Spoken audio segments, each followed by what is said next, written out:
They do. Great. Trey, you want to get us going? Yeah, Coach, what did you think of the first couple days of practice and specifically the quarterback competition? Great energy the first 2 days of practice, which is pretty common. You know, I don't care where you're at. Guys come out and they're fired up day one. They're fired up day two. Excited to be back on the field. Excited that it's season time and not spring ball or summer workouts or any of that stuff. Key part of that is to make sure that that energy stays come practice 8, 9, 10, 11, 12, whatever we get to there, okay? Quarterbacks, you know, it's going to be a battle throughout. 3 of us had to sit down the other day and talked about exactly what needs to happen, exactly what's going to happen, exactly what needs to stop happening for that person to get the spot. They were made very aware that in a couple weeks, a real grown-up conversation is going to happen, and one of them is going to get the nod, and one of them is going to become the backup, and the expectations are that they go to work every day like they always have, okay? So the answer is going to be the same. You know, they're both playing good ball. They both are doing what we asked them to do, and they have cut down on doing what we've asked them to stop doing. And that's what we need. We need the guy to win the spot. We need the guy that we put on the field. We need him to win the spot. We don't want the guy we put on the field because the other guy lost the spot, if that makes any sense. And right now, those guys are going at it. They're making each other better. Are they perfect? No. Okay? They could be 3, 4, 5-year starters. They're not going to be perfect. Okay? But the mistakes they're making are coachable mistakes and mistakes that we need to have them make in practice to make them better players. Okay? They both have their individual things I've talked about, but both of them that we overly talked about in order to get to position is how do you handle adversity? So what happens after that interception? What happens after you just blatantly miss a read? What happens after you blatantly just miss a throw? Okay? How do you bounce back from that? Okay? When I'm in your ear on C2P, purposely trying to get them flustered. I don't do that in the game, but I'll do that in practice, okay? Purposely trying to get them flustered. When Coach Stillfield's yelling, trying to get them flustered, how do they respond to that, okay? So that's something we need to see for them. Do they respond positively to the negative adversity that they're going through, okay? And 2, can they play clean? Ultimately, that's what it's going to come down to, okay? You'd love to say you have a quarterback that's going to go out there and win the game for you, okay? But no matter what, you need to have a quarterback go out there and play clean and not lose a game. And that's what we need this quarterback to do this year, is to keep us clean, keep the ball in our hands, keep us moving, take the UARs, take the checkdowns, take what the defense gives us, and put us in a position to win a game. And ultimately, that's what's going to come down who gets a nod. A couple weeks from now, we make that decision. This is obviously more a developmental year for Hank Hendricks, but I was wondering what you thought about him, his potential. Yeah, you know what? Hank has an unbelievable skill set, unbelievable arm talent, coaches kids, so he, knows the game inside out. You can talk to him like a 10-year coaching vet, albeit he might have just turned 17, but he's 17 years old. You got to keep remembering that, because real life, he really should be preparing for his final year of high school. Okay, the thing I've been most impressed about Hank is he's just so cool. He's so poised, almost to the point where he's like bored out there, which is a positive thing, But you're telling me you're putting a senior year, a kid who should be going into a senior year of high school, putting him out there on an SEC practice field, and really not a big deal to him. That's been, to me, the most impressive thing with him. So I think the future's overly bright for him, down the road, I expect his name to be entered into some competition and putting some pressure on people. So the coach to player, you guys can rig it up in any number of quarterbacks' helmets, or during practice? Yes. Yeah. All of them have it in practice, or they could have it in practice. They take out two helmets per practice, one that has a C2P and one that doesn't. Game day, you're only allowed to have one C2P on the field, but in practice, right now, both AJ and KJ have a C2P in their helmets. The other guys right now do not, because they go to the other field to develop. And the last thing they need is me talking in their ear while they're running a different play. Hearing the same thing, obviously. Everyone hears the same thing, yeah. Everyone hears the same thing. I'll ask you about the run game and the O-line, just where you feel like you made strides in spring, and what do you have to get better for the run game to be something you can lean on in the O-line? Yeah, I'm going to give you the coach's answer, man. Okay, run game's going to become better when the pass game becomes better. Okay, run game's going to become better when we can prove that you can't put an extra hat in the box. Okay, that our receivers can win one-on-one battles. That teams can't go into a game plan saying we're going to play man-free coverage, put a seventh guy in the box, and continue doing that until you prove that you can throw the ball on us. Okay, run game's going to get better when the quarterback can join the run game and add the extra gap to the run game. Okay. Now, as far as the offensive line, I'm excited about those guys. All right. We got 5 guys right now that you know, I hate the word starter, especially when there's X amount of practices left until we actually do step on the field. But we got 5 guys that roll out there with the ones. Okay. Cash is doing a tremendous job of pushing the interior guys. Okay. Adam Hawks is doing a tremendous job of pushing the tackles. Josiah's growing up day by day, okay? And the best thing for Josiah is he gets to go against Quincy and gets to go against Steven and gets to go against those guys every day, you know? But those guys are pushing those guys for playing time, number one, and obviously keeping them on their toes to make sure they're playing good ball. Brooks Edmondson's another guy that's doing a pretty good job for us in the offensive line. So the depth there is good. Coach Myers, Coach Johnson do a good job of moving those guys all around. So they're playing left guard, left tackle, right guard. We got a couple guys that can go in there and snap, you know, to keep guys so that no matter what the situation is, we can put the best 5 guys on the field. Okay, so really, when you talk about what needs to happen for the run game to become better, we just got to continue to come together as an offensive line. Okay, Sutton Smith is a special talent for us back there. Braylon Russell's doing a really good job for us back there. And then there's a battle in for the 3rd spot there with Cam and Jasper, young TJ, young Bat. You know, those guys are all battling for. You know, I always tell the skill positions, it's your job to prove to me you belong on the field, and it's my job to find out how to put you on the field then. Okay, so that's what those guys are doing. Y'all did something interesting with the receiver group in the team tempo period. You kept the veteran guys, Brown and Marshall and Hawkins, with KJ. And I'm wondering the thought process behind that. I mean, I know different guys get reps, but it seemed like you kind of kept them in unison with KJ. And then the pick that AJ threw, Shelton kind of came through Courtney Crutchfield on that play. Mm-hmm. What needed to have happened on that to avoid that pick? First off, you're going to keep hunting for clues and things that we're doing and hunting as to what's going on. When we're on what we call the 1s and 2s field, those are guys that play for us, and reps go. Same thing in the receiver room. We don't have a starter right now. There's not one guy that goes to bed tonight and says, all right, no matter what I do tomorrow, they're going to put me in the game on the first play, September 5th. Okay? So there's a 9-man battle going on right there with those guys. Okay? So we kind of move them all around, you know. They all play different positions as well, except for Antonio Jordan. AJ plays the X position. Everybody else just lines up in one of the 3 receiver spots and runs it from there. The situation with I need to watch it a little bit on film. I lose sight of it sometimes when I'm behind the offensive line and behind them. AJ tried to squeeze one in. My coaching point over to him the last couple of weeks is, sometimes you got to go on to that next read. If it's a little gray, go on to the next read. Great play by the DB, you know, but Crutch got to continue to come back and chest bump the quarterback, and then I got to watch it a little closer on film because AJ trusts his arm, and that's a good thing, and that's also the thing that gets you in trouble sometimes, you know. He trusts the ability to put the ball where he wants to put the ball, okay? That's a great thing sometimes, and that's also a dangerous thing sometimes. He threw a ball across the middle yesterday on a delta route to Ty Lockwood that I paused when he decided to throw the ball, and I said he's not even close to being open, and somehow he squeezed the ball in between people, a 25-yard gain. Okay, is that a great job, or is that a bad decision? Okay, results are, or is it a good play or not? It depends upon results. I jokingly say to people all the time about myself, I never made a call I didn't like at the time. There's a lot of times I've made calls I didn't like after the play was run. But when I made the call, you know, I loved it. I thought it was the right call to make.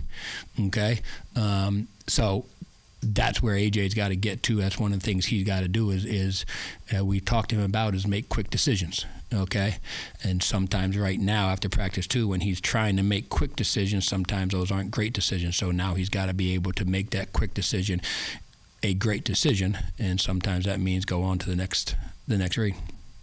Or sometimes you got to eat it, throw the ball out of bounds, and see 2nd and 10.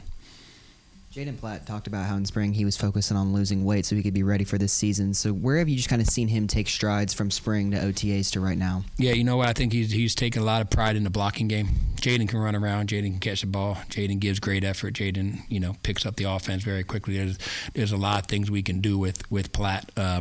One thing I know Coach Morgan's talked to him a lot about becoming a complete football player, and that's a blocking side of it. That's getting involved in the run game side of it.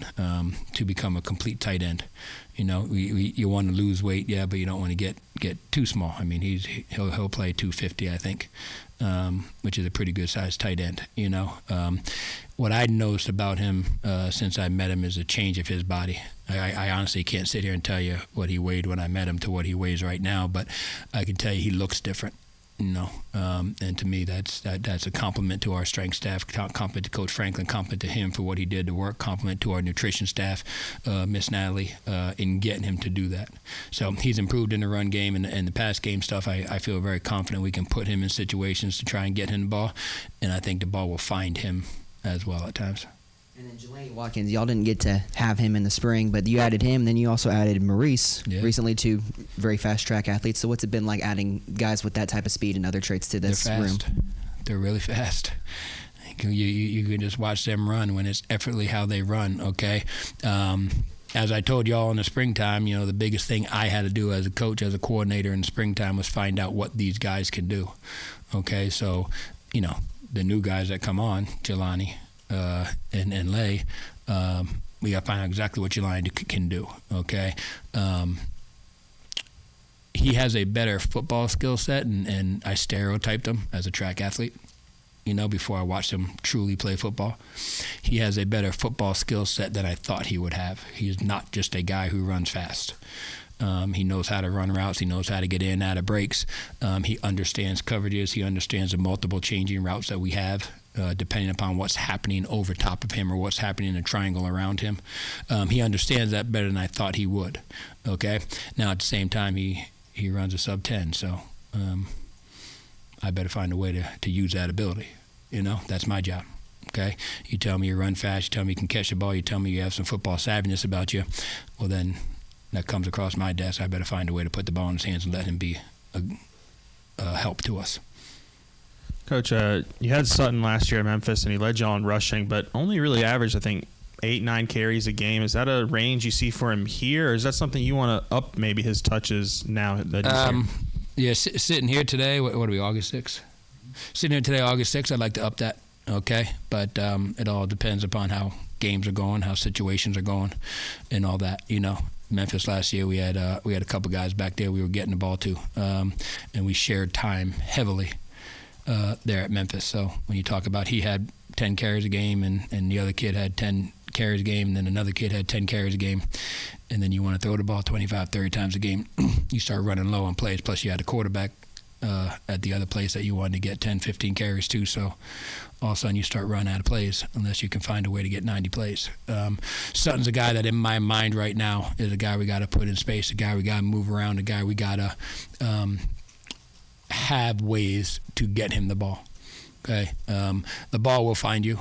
I said that about Jaden Platt. Sometimes the ball finds you, but then there's guys on a team that you better have plays on the call sheet, a box on the call sheet that they get the ball, and that the young assistant coaches are in my ear saying, "Hey, it's end of the first quarter. So and so has three touches. All right, well, we better get him more touches." Okay, he's one of the guys that falls into that category right now, and the other guys, before you all ask the question, the other guys are all battling to see what happens there.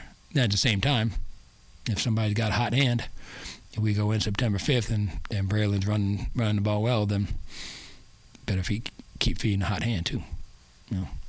You've talked a lot about, and Coach Silverfield, just about accuracy, taking care of the football from the quarterbacks. I'm wondering, though, can you put maybe into words just the value of maybe a guy that between AJ and KJ who creates explosive plays and how important that could maybe be in this quarterback competition? Yeah, that's a huge deal. But sometimes creating the explosive play is just doing the read correctly, and giving the ball to Sutton in open space, giving the ball to Jelani in open space, giving AJ a chance to catch a one-on-one, catch a one-on-one deep ball, give Chris an opportunity.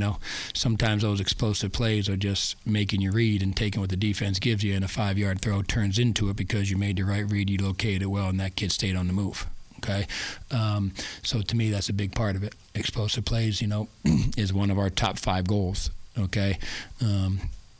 It's been a long time since I've cared about stats, but 18th year as a coordinator, there's only 5 stats that matter. How many points we score compared to how many points they score, turnover margin, cash down percentage, efficient percentage, red zone touchdown percentage, and then explosive plays. Okay, those are the only 5 stats that really truly affect whether you win or lose a football game.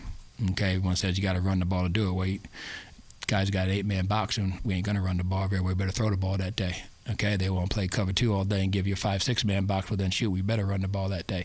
So those aren't the stats that matter. The stats that I mentioned are the stats that matter. Okay, so yes, explosive plays are important. Okay, but those explosive plays can be created by the quarterback and design quarterback run stuff.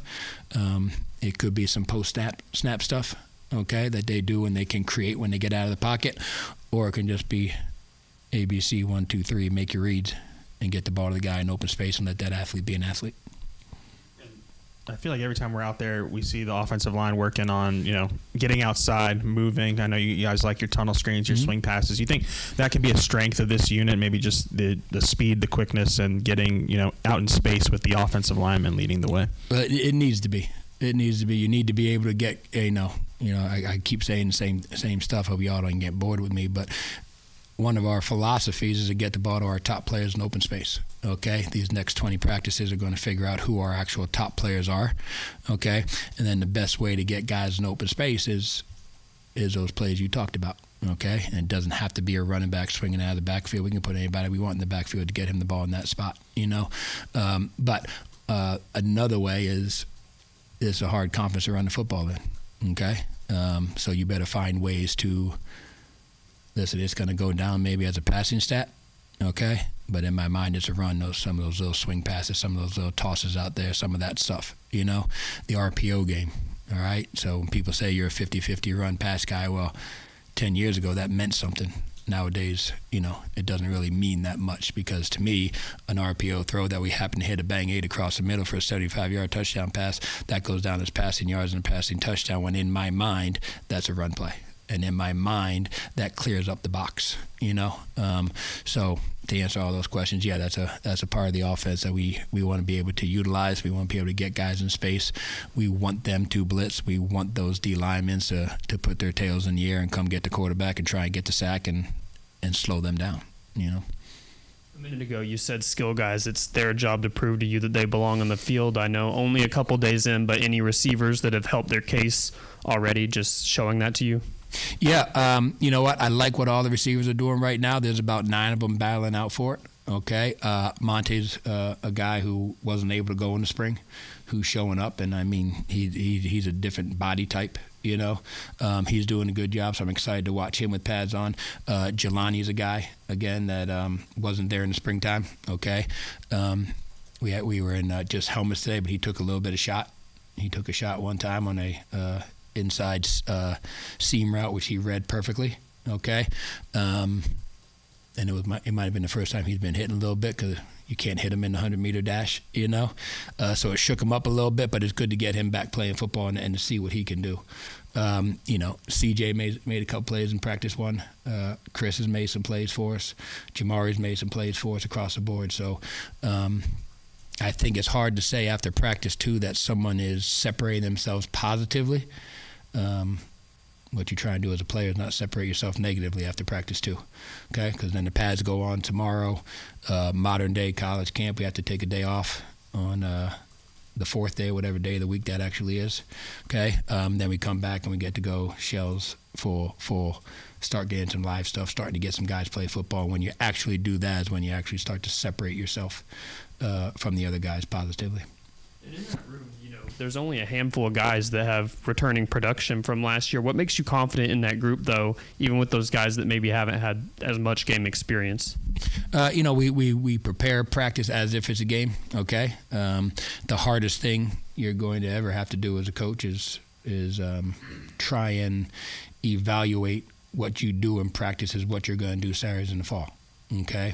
And to me, going to the quarterback spot, that's going to be the hardest thing. All right, we don't have those guys get hit in practice. We don't have those guys get tackled in practice. Okay, one of the things I challenged AJ on was, can he do the post snap run stuff? Can he be a threat to the defense in the post snap run stuff? And that's hard to tell until people are allowed to tackle him, and we ain't gonna let people tackle him until September 5th.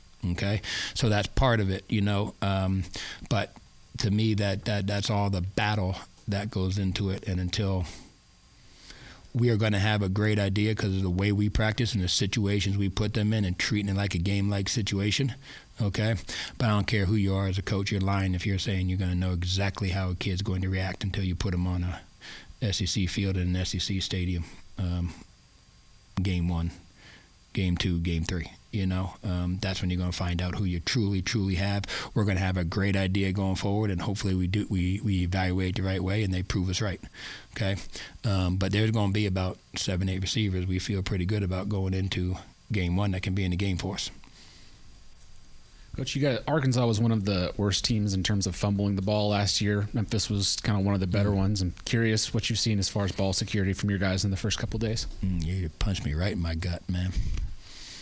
That's all we talk about, man. That's all we talk. It's all we talk about in the meetings. How we start meetings, how we start practice. That's how we yell. That's what we yell in practice. We got the kids yelling. We got the trainers yelling. We got the student training girls that walk around with the water bottles. They yell OTB. That is a pivotal part of the game. Okay, and that's what's going to change, and that's what's going to keep us in and win us football games. Okay. Whatever the numbers were last year, I don't know. But at the other place I was at last year, a turnover was a big part of that game. And that is going to lose us football games if we turn the ball over. So that's all we talk about. That's all we practice. We do ball security every single day. Ball security circuit. I think you guys are there doing the ball security circuit most of the time. Okay. But every single drill we do is a ball security circuit. Every single thing we talk to the quarterbacks is protecting the football. If we don't turn the ball over, Captain Obvious statement, we have a really good chance. We got a much better chance scoring if we don't turn the ball over on the drive than if we do turn the ball over on drives. So we better hold on to the dang ball. That's one check. You really got the water trainer girls doing that? OTB, I'm telling you, Razorback Nation, we need to start yelling OTB. Just walking through the offices, just yelling OTB around the offices in the state of Arkansas. OTB means own the ball. Just yell it out. When you drive by the practice field, yell out OTB. Do whatever you got to do. Get shirts on to say OTB on it. Get hats on to say OTB. I'm giving everybody business ideas now. Okay? That's it. That's all we can talk about. That's all we got to talk about. I'm telling you, if we do that, you say it's a little thing, it's the biggest thing we got. But if we can do that, okay, Captain Obvious statement, if we can own the ball, if we can throw and catch, if we can block, if we can execute, everything else is going to take care of itself. Coach Silverfield has sat up here many times and talked about controlling the controllables. Okay, that's something that we can control. Okay, we can't control talent we're playing against. We can't control the noise in the stadium we're playing against. We can't control a lot of things out there. Okay, but we can control ball security. And if we control ball security positively, we're going to put ourselves in a situation. We're going to be in every game. We're going to have an opportunity to win every game. And as Coach Carroll used to say, hang around for 3 quarters and find a way to win in the 4th. And if we own the ball, we got a real good shot at doing that.